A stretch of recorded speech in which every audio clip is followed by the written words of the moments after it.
Good afternoon, everybody, and welcome to Cleveland Stadium. I'm Bob Lamey. From rags to riches, from last to first, the Colts have made the playoffs for the first time in a decade. They return to the scene of one of their biggest triumphs, a 9-7 win over the Cleveland Browns in December. Can the Colts do it again? We'll know in a short 3 hours. Yo! All right!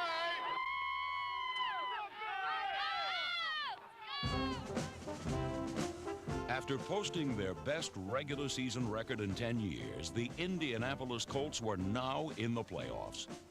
Cinderella traded in her glass slippers for a turtleneck sweater.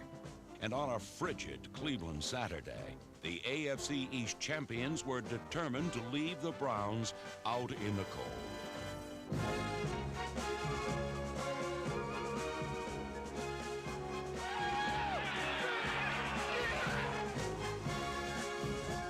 The underdog Colts matched Cleveland touchdown for touchdown in the first half.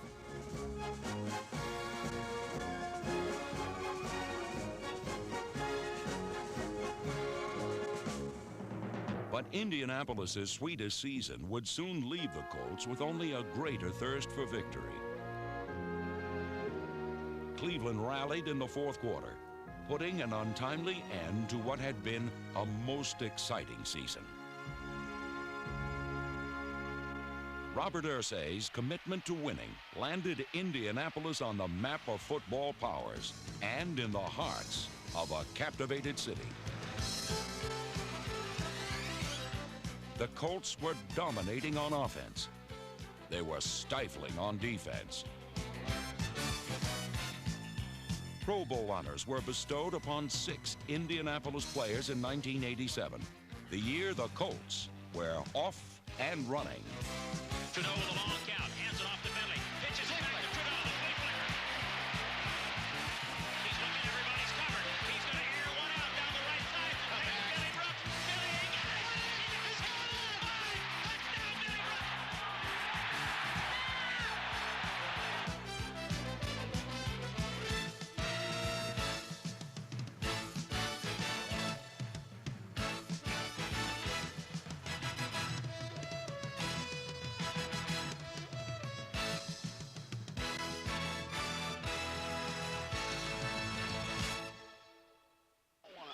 I want to rest our defense.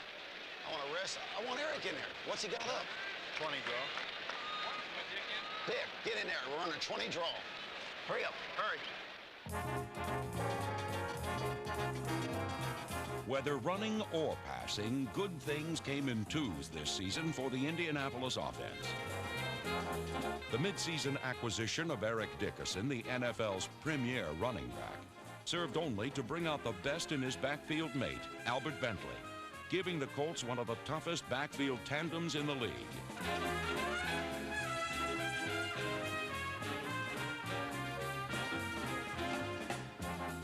At receiver, Indianapolis featured sure-handed Matt Booza and the long ball capability of speedy Bill Brooks.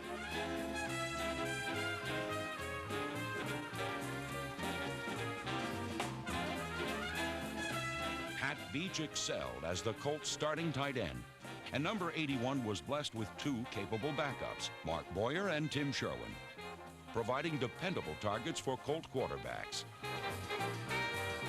A set of gutty quarterbacks at that.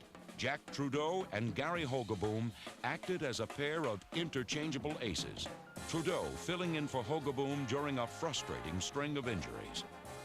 Well, Gary's had a real tough season. In and out, in and out, in and out with injuries. It's amazing how the man has recovered and recuperated to come back to lead this football team in many cases. A cast on Hogeboom's left hand couldn't keep him from leading the Colts to their first win of the season. In an October game against Buffalo, Hogeboom tossed 5 touchdowns, tying a team record, as Indianapolis crushed the Bills 47-6.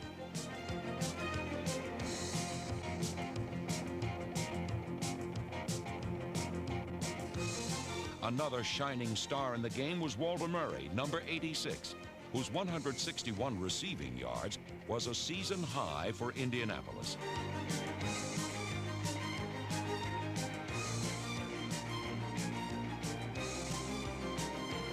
When a rib injury sidelined Hogaboom in Week 4, the Colt offense was left in the hands of second-year backup Jack Trudeau. Trudeau may have lacked the experience of a starter, but his savvy more than compensated.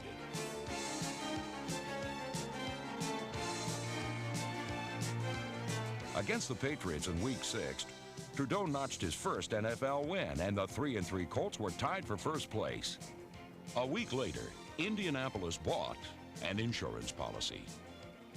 I was at home, standing in the kitchen, eating an ice cream sandwich, getting ready to go to a costume party.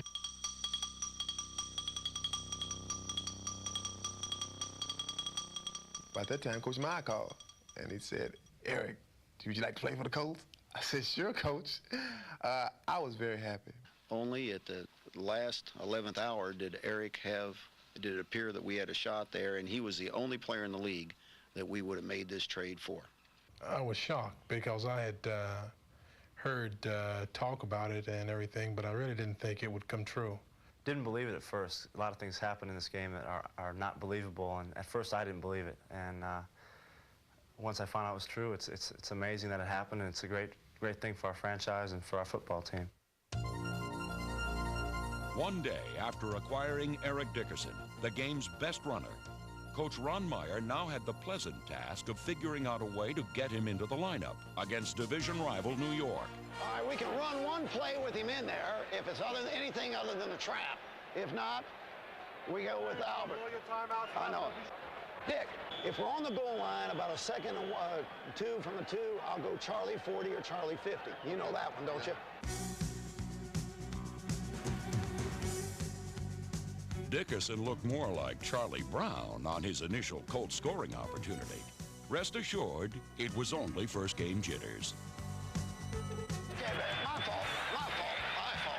I should have put you in that situation. That's bad. You all right? Yeah. Okay. The running back was more than all right.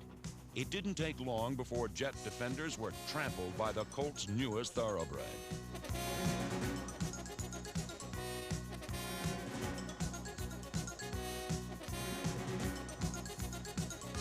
While Dickerson introduced himself to the New York defense, the Colts defense was busy making its own lasting impression.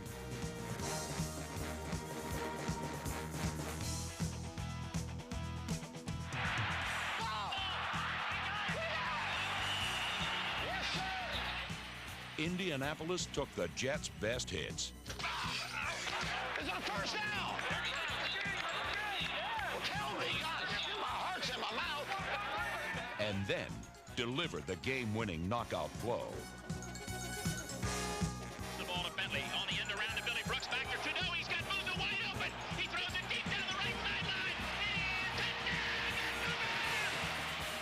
The Colts were winners, and owner Robert Irsay was all smiles.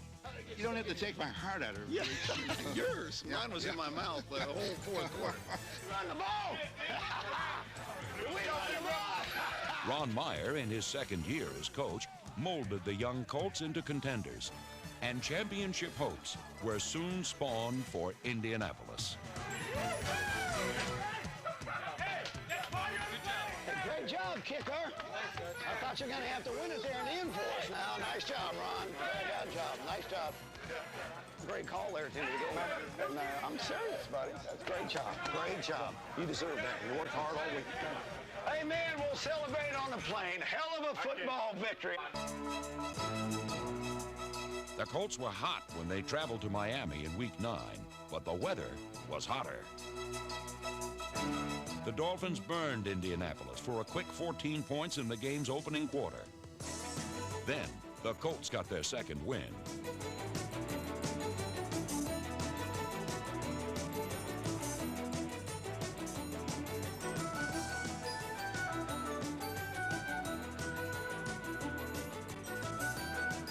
The Indianapolis defense caused 5 Miami turnovers, and when opportunity knocked, the Colts kicked down the door.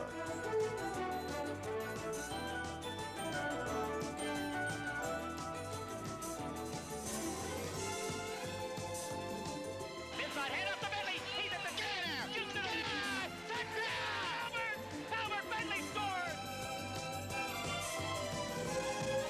For the first time in 7 years, Indianapolis beat the Dolphins in Miami, a victory Colt veterans won't soon forget.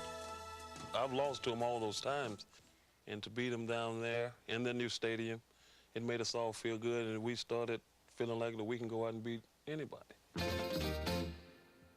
The beating started at the line of scrimmage. Indianapolis's offensive line was the best in the league, sending 3 players to the Pro Bowl. 4-time Pro Bowl pick Chris Hinton, number 75, has all the characteristics Coach Ron Meyer likes in a lineman. Massive, quick, refer to him as the dancing bear because he can do so many things that you just don't think are humanly possible.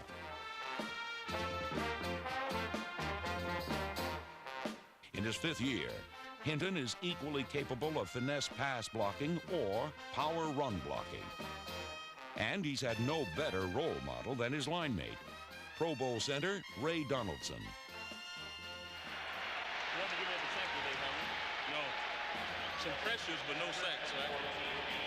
Just keep it that way. Ray is a tremendous pass blocker, and he has a quickness and ability to get on you and really get to linebackers, which very few centers can do. Another Pro Bowl lineman was guard Ron Salt.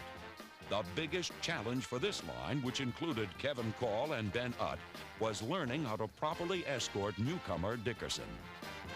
We now know that we have to hold our blocks a little bit longer because with that guy, we never know which way it's going. You know, play might be designed to go right, but he may cut it all the way back left, so we're now taught to stay on our blocks.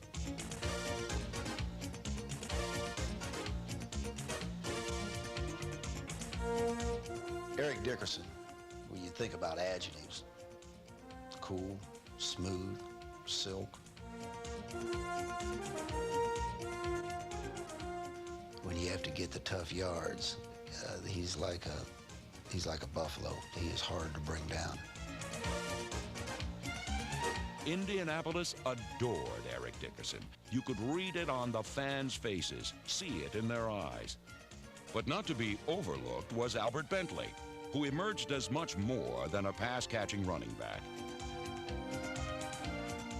One of the good things about him is his ability to make cuts when he's running and make a defensive player miss without even the guy touching him.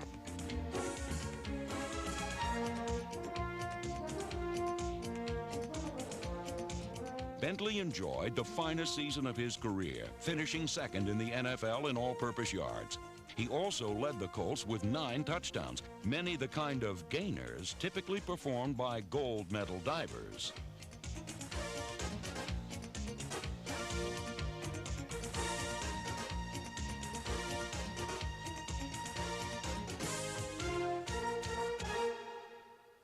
In a Week 11 contest against playoff-bound Houston, this new dynamic duo of Bentley and Dickerson flourished behind an offensive line determined to make life easy for them.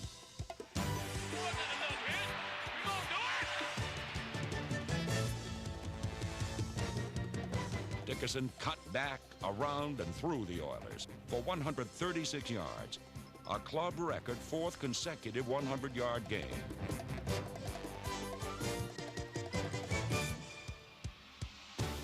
And when King Eric wasn't in the end zone, Prince Albert was.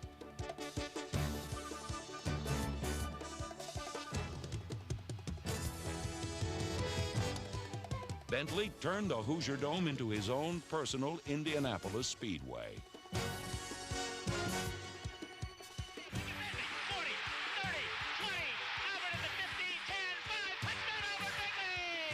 Albert Bentley on a 72-yard pass play. Bentley and the Colts overwhelmed Houston, 51-27. But the sideline joy was short-lived. 2 weeks later, in a Week 13 clash with Buffalo, the Bills solved the mystery of how to stop the Colt rushing attack, defeating Indianapolis 27-3.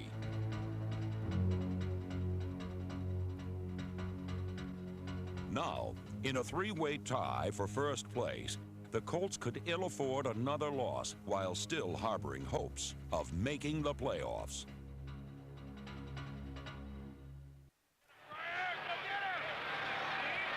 Drill that guy. Motivation 101 by Coach Ron Meyer.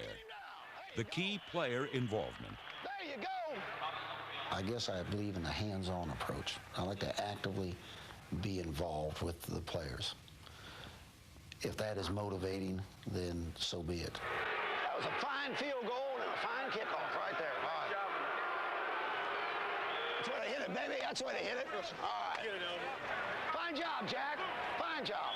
We'll take that stuff. Just keep picking. He's a motivator. Coach Meyer really motivates you. He's a talker. He's the type of coach that can get his players fired up. Okay, you're doing fine. Hey, last time I looked at the scoreboard, we're leading.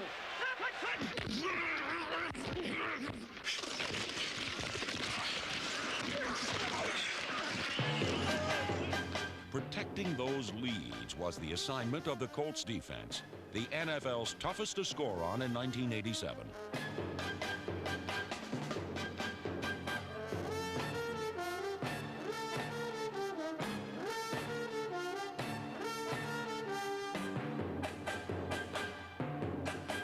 Top interceptor Mike Pryor tied for the league lead in takeaways, while rookie defensive back Freddie Robinson, number 47, solidified the Colts secondary. Robinson joined veterans Willie Tullis, Eugene Daniel, John Holt, and Nesby Glasgow to form Indianapolis's last line of defense. Of course, trying to prevent the ball from making it that far downfield was the job of Pro Bowl linebacker Dwayne Bickett. When you talk about Dwayne Bickett, in my opinion, you have a tremendous dichotomy. He's a killer underneath that exterior that looks kind of boyish. Hopefully he's the guy next door or marries my daughter. He is cold-blooded on that football field. Buddy, does he crank it up.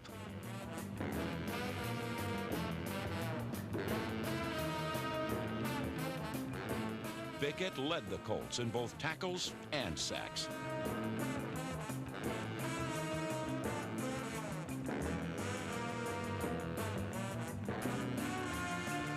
When Bickett joined forces with the men up front, number 78 John Hand, nose tackle Jerome Salley, and Donnell Thompson, and linebackers Johnny Cooks, Barry Krause, and Cliff Odom, it was often too much for any offense to handle.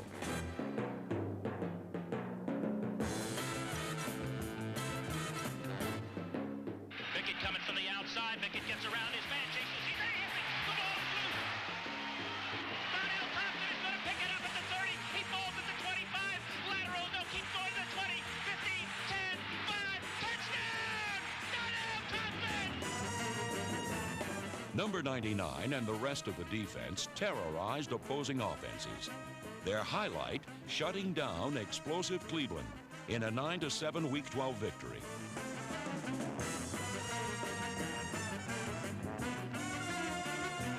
Pro Bowl kicker Dean Biasucci's 3 field goals propelled the Colts to the upset win. With 2 regular season games remaining and the Colts needing to win both to make the playoffs, the Indianapolis defense took charge by eliminating the charge from San Diego.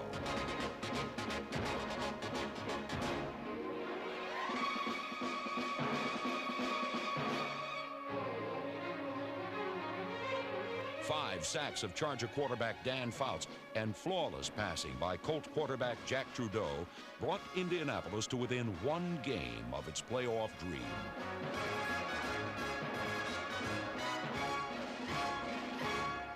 It would be at the sold-out Hoosier Dome against Tampa Bay, where the Colts would take care of any unfinished business.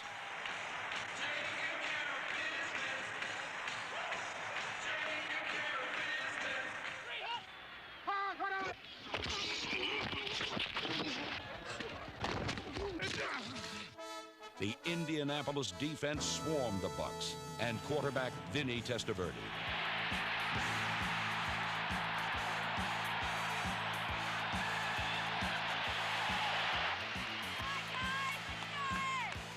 The Colts offense then pounded home a win that rocked the Hoosierdom. Dickerson off the right side, turns the corner, cuts it upfield, touchdown!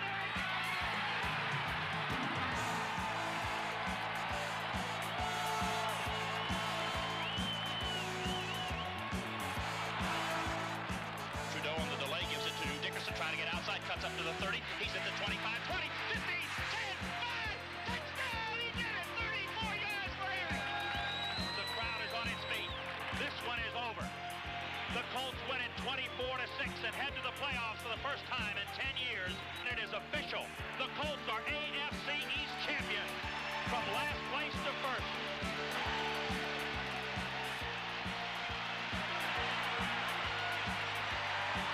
The NFL's most improved team had met the challenge.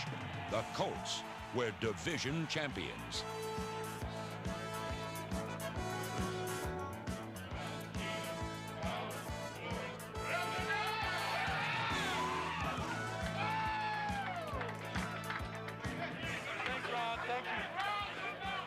This victory belongs to Jim Irsay, who orchestrated that trade and hammered it through, and it belongs to his father. The division title carried the traditional shower celebration, but the competitive fire burns for 1988.